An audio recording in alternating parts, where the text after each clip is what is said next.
First of all, I do want to say congratulations. I saw the movie last night. You said to me when we talked briefly, hope you enjoy the movie. And I did hope that. Yeah, I did. I mean, I love the movie, and I'm not one to shy away from crying. So I'm sitting there in some of the scenes, and I'm kind of wiping the tears away.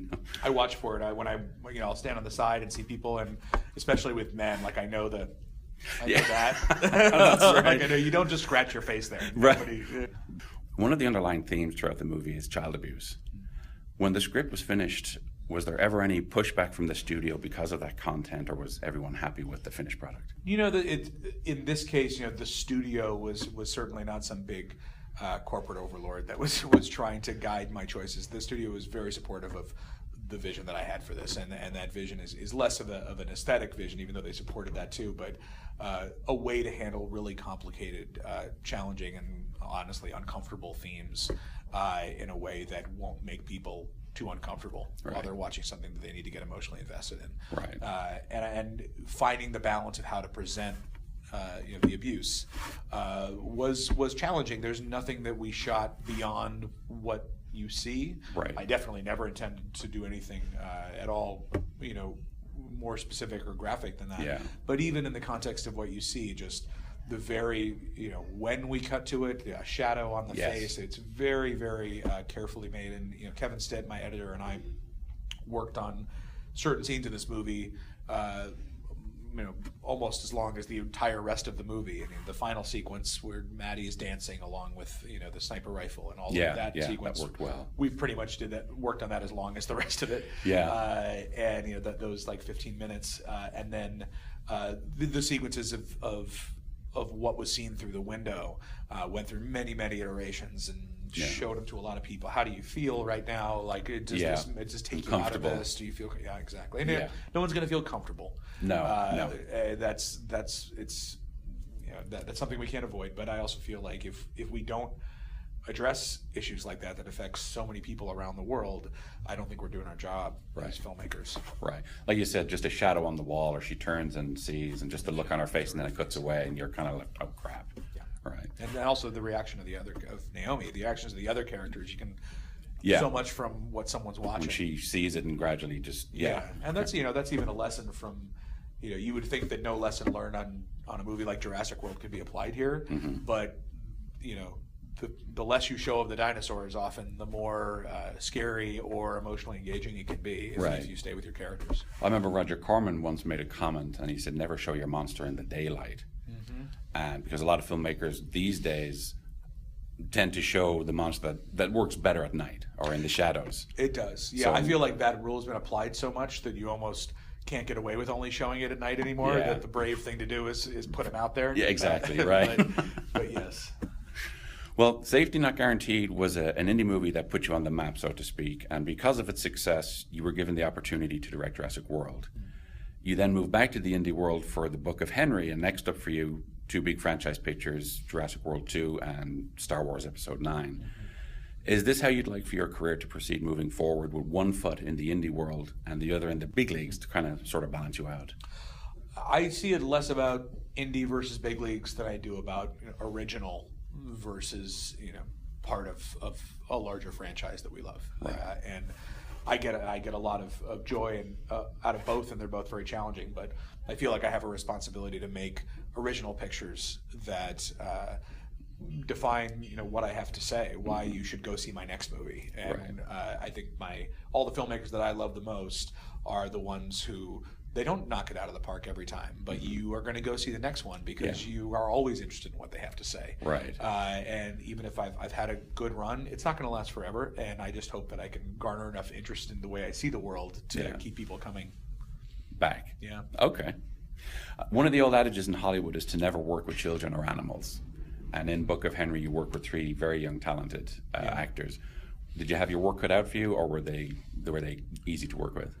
I had my work cut out for me, not because they weren't easy to work with, because they were, all of them, but I think that all of us knew that we were headed into a very challenging process because of those issues that the movie deals with, and then just because of the level of emotion runs so high that you're in danger of heading into a maudlin territory, a melodramatic territory that I think modern audiences are not quite interested in going to where we went. It's not Douglas Sirk. It's not. Right. We're not going back there. And yet, I think that on the flip side of that, people do yearn for the big open emotion that I think is considered uncool. In this day and age. And so I wanted to find a balance between those things. Right.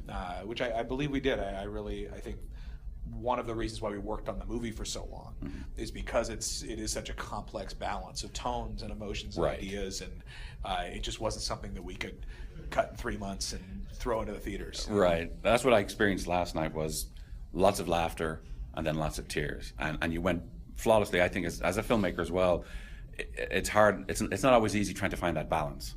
It was not easy. No.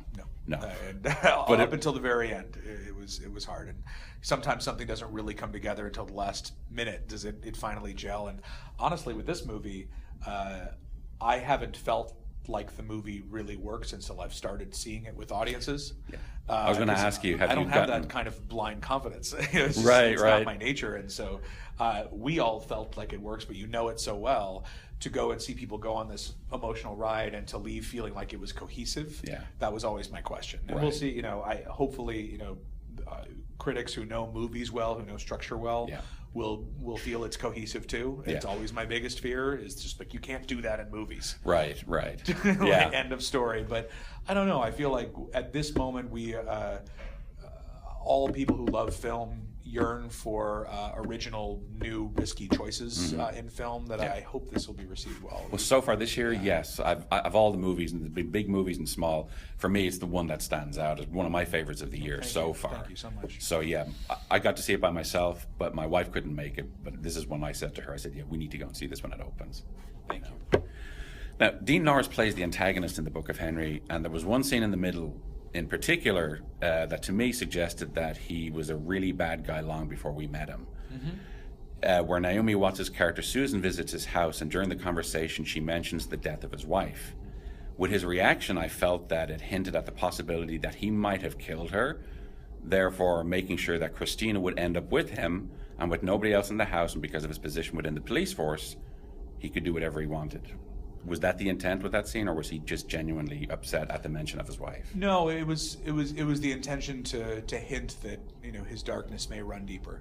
Not necessarily that there was premeditated murder or anything like that, but when you have an abusive person, some horrible things can happen, horrible accidents can happen, and I think to just at that moment in the movie, especially when you're questioning Naomi's intentions and her sanity, to also, because we presented him as somebody in the beginning of the movie who was almost a friendly neighbor who was obnoxious about his leaves, and all the way to the point where you haven't seen him in a little while. I think just to tip off that, like, look, this darkness existed perhaps long before this girl was even alive. Right. And like I said earlier with Roger Corman's comment, most of the time you see him, it's in the house. And it's in the shadows and it's in the dark. And I kind of caught on to that pretty quick. And I loved how you didn't see him all the time. Because it made you curious. You're like, I want to see more. What's he doing? What's he up to? Well, and the one time you see him out in the world is when you see his position of power. Yes. And he's laughing and slapping backs with the other That's cop right. in his tie. And that to me felt, it's a very real moment. I feel like to go out and think you're finally gonna be able to get on top of this situation and realize this. I think we all feel sometimes like, wow, this man has risen to a level of power that it may be impossible to topple. Even touch him. Right. Well, the Book of Henry started out as a drama, and by the middle of the film, it switched gears and headed directly into Hitchcockian territory. Because of your direction and the wonderful performances from the entire cast, I would have been just as happy watching a drama unfold about Henry and his mother and brother trying to come to terms with his diagnosis, trying to make every day count. Was there ever an earlier draft of the screenplay that was dedicated solely to that aspect, or was it always a thriller in disguise? No, it was actually much more dedicated to the thriller part, it was a bit of a black comedy that went into these thriller elements, and so for me, as I worked on it with Greg, the key was to make you love this family, to make you love these characters, and then to really present almost an entire movie in the first half. And then here's the end, but you realize, wait, there's another half of the movie to go. Right. That's exactly what happened. And I think that there's a very there's a fade out that happens, and it's exactly at the halfway point of the movie, almost to the second. Right. And then you get it's not a happily ever after. No. But you get the after unhappily ever after, and how could we put the pieces back together and then end on an up? Yes. And to me, it was important. Like a movie like this, we have to end on an up, inspirational feeling that like, okay, well, at least the people who are a part of this family now are on a trajectory forward together. I definitely don't want to suggest that everything's just okay. Right. But they're together.